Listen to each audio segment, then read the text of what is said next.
It says about. Yep. It says okay about all the rules and surveillance measures being introduced in GC examination rooms and centers, CCTV cameras being installed, children being asked to dress a certain way, and all the strict regulations. I don't think all of these measures are necessary. But that's what he said, right?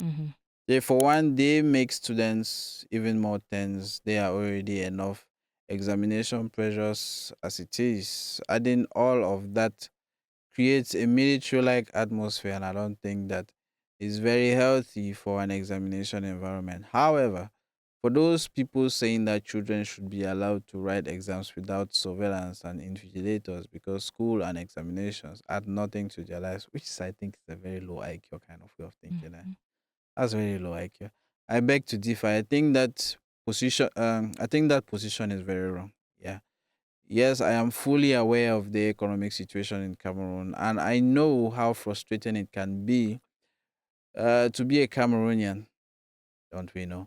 But one thing I know is that education is important. Education has never been a scam, whether formal or informal. Uh, Schooling. Schooling sometimes is a scam. Education, no. But there's a difference. I will always recommend education. I would encourage everyone, especially people from poor backgrounds, to pursue education. You know, I think the nuance that sometimes we have to do with education is that there's a difference between education and schooling. And what most of us I'm talking about a formal education, like going to school. Yeah, That's no, what I'm talking about. Yeah, especially, and I think and I will still encourage it. I know that it is not 100% guarantee. No, but it is still one of the few approaches we have. No, I'm just saying that what we should encourage really is education, maybe to say from 5. We say an ordinary level education. Everybody needs to have up to an ordinary level education. Maybe if you want to really push it, advanced level education. Even brought it down to first school. No, yeah, at least you need to learn how to read and write and to know right from wrong. After that, all this higher education like that, if it is not STEM, it's mafia. See, I would encourage everyone, especially poor people, to pursue education. Most of us do not go to school simply because we expect a job at the end. Well, that's what most of us go to school for. That's actually what most people go to school for. It's because they want to make money, and we have been promised that you will go to school, and at the end of that school, you are going to get a job, which is going to pay you well, and you are going to be able to take good care of your family. And that is why I'm saying that most of these schools after advanced levels are scams, because most of those things don't actually give you jobs. They are not designed for you to actually live comfortably or have a job that is actually going to pay you something, especially in the economy that we find ourselves. And that's why I said that those ones that are scams. Especially, you see all of these professional schools in quotes. They tell you, come and have professional degrees here. And none of those degrees, I think, in my opinion, are professional. And are charging you an arm and a leg for that.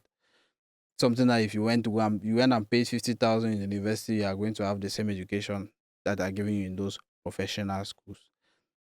Anyways, we go to school to expand our horizons, build relationships, interact with others, develop socially, and cultivate discipline and habits that will serve us throughout life.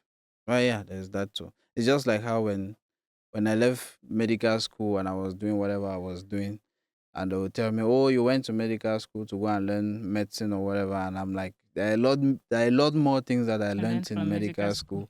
And not just than what you think I did. Yes, and not just what I did there. So that's that.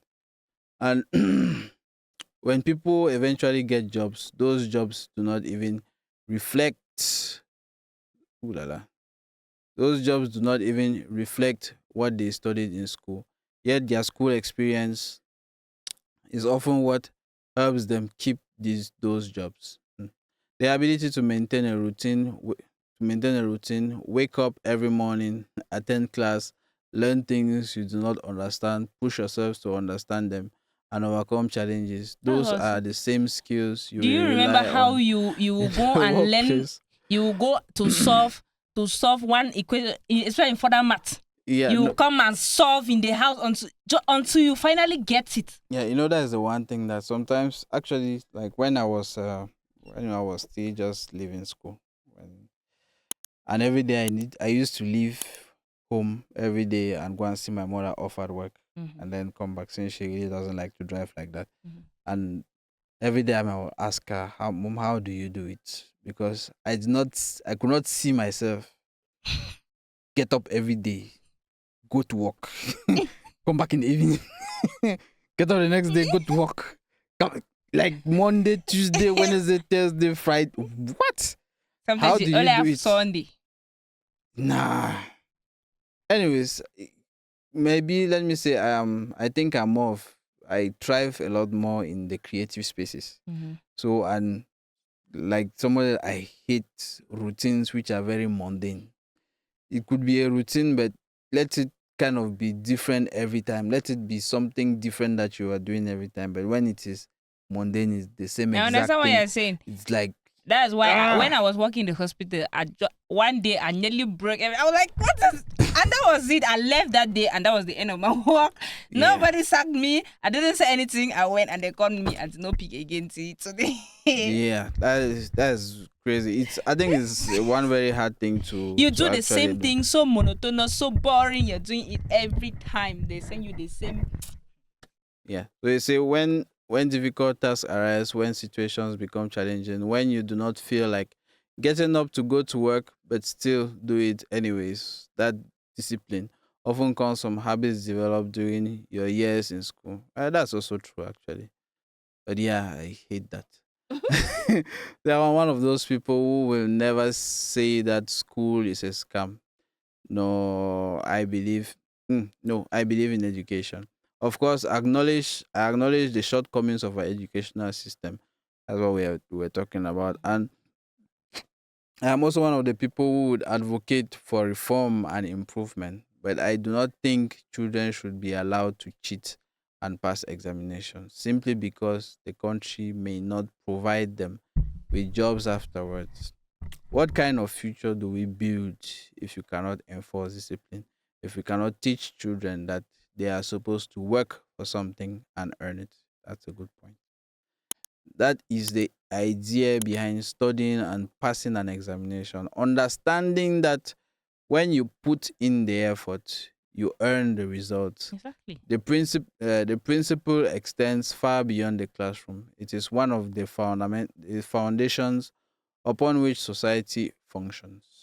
Yeah, that's why I'm kind of a very vehemently against this culture of participation prizes. I hate participation trophies. Okay, I get it. Yeah, People should work, deserve a prize, and get it. yes, and get it. And there should be a hierarchy. Yeah. If you come last, you are last. If you fail, you No fail. prize for you, Yes, no nothing for prize for you. you, nothing for you. You should know that if you have to be the first, you If have you to want work to be prize, the go and first. work. And you have to be more than the person that is standing in front of you. Mhm. So there's no, yeah, because you participated, they give you a If prize, you give a, people make a prize for minister of everybody. primary education, children will cry. No, that is how we were. That is the type of school that we are brought up in. Yeah. And when you know that, and actually that thing actually brings a lot of. It actually gets children into problems when they actually get into real life. When they have been, Exactly. When they when they, don't get rewarded for doing nothing, they start yes, when feeling they like get, they are unlucky. yes, no, when they get rewarded for doing nothing, I they mean, feel, yes, in they, real life, when they finally come to real life and they don't voila, get rewarded for doing for their doing nothing, nothing, they they, start feeling like they feel so entitled, and yes. then they start telling you all sorts So, of nonsense, exactly. thinking that it's like the world belongs to them. The world doesn't fucking belong to you. The world does not rotate around you. Yeah. The world owes you nothing. If you do not work to get what you want, You don't deserve then it. you are going to be put down in the dust and mash I you. mean, maybe your father will give you bed. That's your father. Say he lives Yeah, forever. that's your father. Because I beg them, I will live forever. So it said, it said the exact Pythagoras theorem, not Pythagorean theorem. We are maths whizzes. Thank you. Pythagoras theorem they learn in school may never directly apply in their daily lives, but the environment, the discipline, the habits, the resilience, and the mindset developed through the process will apply throughout there. Yeah, and most of that Pythagoras theorem would actually help you in life. If you wanted to fix something like a carpenter or do some handiwork, it actually helps for you to calculate The the length. carpenters who do it, they don't know Yes, any. for you to no. They actually apply it without calling it that Pythagoras theorem. Right? They know instinctively how to calculate for what they want to do, but the theorems that they are using would be the Pythagoras theorem and all those concepts which are taught in elementary maths. If you do not know elementary maths, you are not going to be able to function.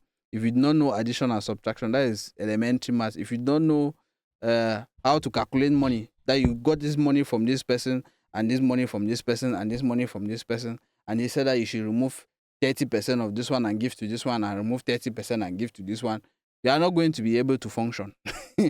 Especially if you want to make money, especially if you don't want to be duped everywhere and all. So that is what I'm going to say about that. Oh yeah, that was a long post. Very long. But one teacher made a comment that I did love. I don't know if that was in your comment section. Uh, Let's see. Okay, this is him. He's a teacher. He said This. Mm-hmm.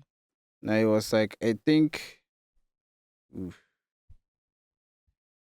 It says, I think the CCTV cameras are not only there to monitor and control students; they are also there to protect them. They can help ensure fairness, yeah, prevent false accusations, and provide evidence whenever disputes arise.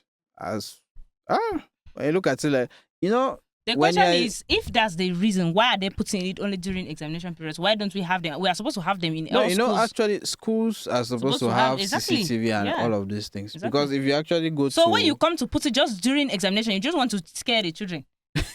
Yes. Well, even when we have invigilators during normal exams and all, the thing is, we have always gone to school in a very oppressed manner. We always find it as if they were trying to oppress the student in some way.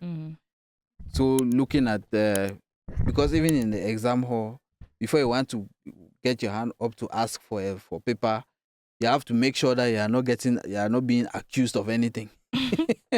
You are always in one state of, it's almost like the teachers are always, the invigilators have this kind of aura of, I'm going to catch you cheating. Yes. Like anything that you do is automatically thought of as if it was cheating. Yeah. And when the students have been thinking of it already that way, they are already very scared of what is going to happen and all. So when this saying that it helps for fairness, prevent false accusations, and provide evidence whenever disputes arise, it's actually a very good point, I think. Personally, I believe the GCE board had to introduce some of these measures because examination malpractice was already getting out of hand.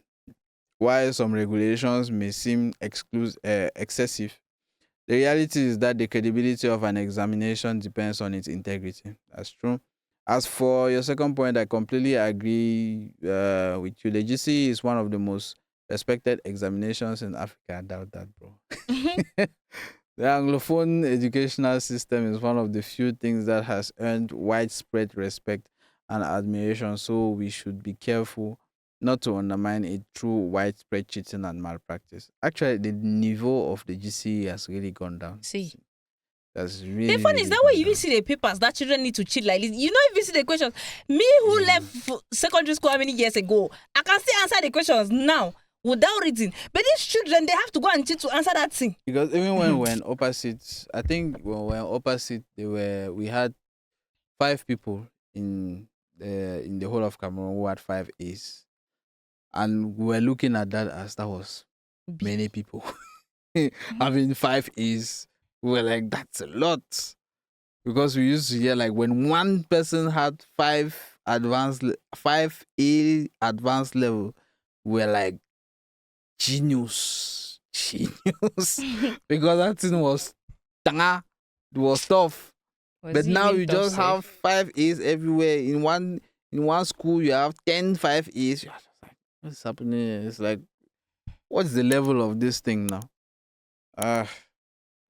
Education may not guarantee success, but It remains one of the most powerful tools for personal growth, discipline, opportunity, and social mobility. That's why, despite its flaws, it is still worth protecting and improving. Well, that's all true. That is all true.